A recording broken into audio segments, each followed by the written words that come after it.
ये पूरे विश्व ब्रह्मांड से विलक्षण है ब्रजवासी, अलग नहीं है, ये सबसे अलग।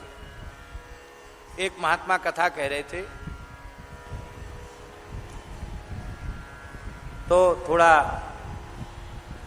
सांख्य वेदांत की चर्चा करने लगे। हमारे मोहल्ले की एक मैया ब्राह्मणी ब्रजवासी ठाड़ी है गई, हे बाबा तो बोलबो ना आवे तो काई को बके चलो जा रहा है?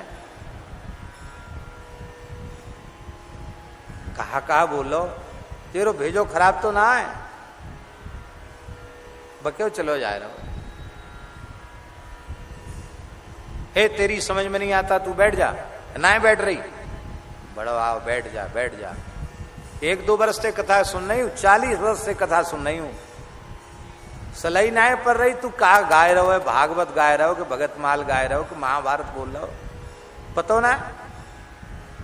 घटाकाश मठाकाश कहा हुए, घटाकाश मठाकाश। हे चुप रहे, सीधी सीधी हमारे लाला की कोई चर्चा सुना। बड़े विद्वान थे वो महात्मा, उनको बड़ा दुख हो गया। उन्होंने आकर महाराज जी से शिकायत की कि आपने तो कहा कि यहाँ कथा सुनाओ, पुराना मंच है, और यहाँ के तो विचित्र ब्रजवासी श्रोता तो हमने देखे नहीं, वक्ता को फटकारने वाले श्रोता तो हमने देखे नहीं। महाराज जी हंसने लगे, बोले भाई यहाँ आपके उद्धव जी का योग वेदांत तो यहाँ चला नहीं बाबा, तुम्हारा कहां से चल जाएगा? ये वही गोपी हैं जिन्हें उद्धव फटकार दिए, निर्गुण कौन देश को बासी है, निर्गुण कौन देश को बासी कह के फटकार दिए उद्धव जी, वही गोपी हैं। बाबा ध्यान करो, यहाँ तो सीधी सादी ठाकुर जी की लीला सुनाओ। बड़े प्यारे ब्रजवासी हो, भगवान के प्रति सहज अनुराग,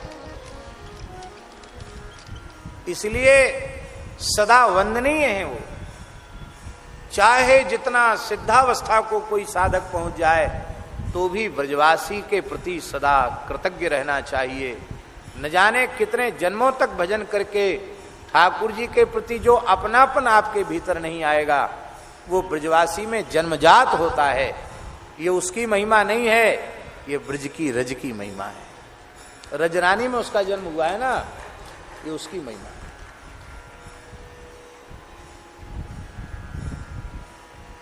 ये बात हम इस पवित्र आसन पर बैठकर कह रहे हैं। ब्रजवासी का स्नेह प्रेम यदि किसी जीव को मिल गया तो ठाकुर जी के निकट पहुंचने में फिर संदेह नहीं। ब्रजवासी ने अपना लिया तो ठाकुर जी ने अपना लिया। हमारे ब्रज के पूज्य पंडित जी महाराज, पूज्य बाबा ठाकुरदास जी महाराज, हमारे पूज्य गुरुदेव श्री भक्तमाली जी महाराज इतना प्रेम करते ब्रजवासी, क्या कहना महाराज। अब हम इतनी महिमा गाते हैं गुरु जी की, ब्रजवासी नहीं गाते। अरे बाबा रहंदे, तू लंबी लंबी बात अन्य सुनावे, गुरुदेव भगवान गुरुदेव भगवान। हम तो यूं समझे हमारे घर के बड़े बूढ़े हैं, और महाराज जी भी बड़े बूढ़े जैसे ही व्यवहार करते जिनके घर के बड़े बूढ़े। उनके लौकिक उत्सवों में महाराज जी चले जाते और ऐसे घर के बड़े बूढ़े जहां ऐसे बैठ जाते महाराज जी, उनके घर की रोटी। ये नहीं कि महाराज जी आए तो गरम गरम बने, जो बना हो। बाबा सवेरे छोरा छापड़े खाए गए, अब तो वही ठंडी सी रोटी है। नहीं नहीं भैया, जो घर में हो सो ही ले आओ।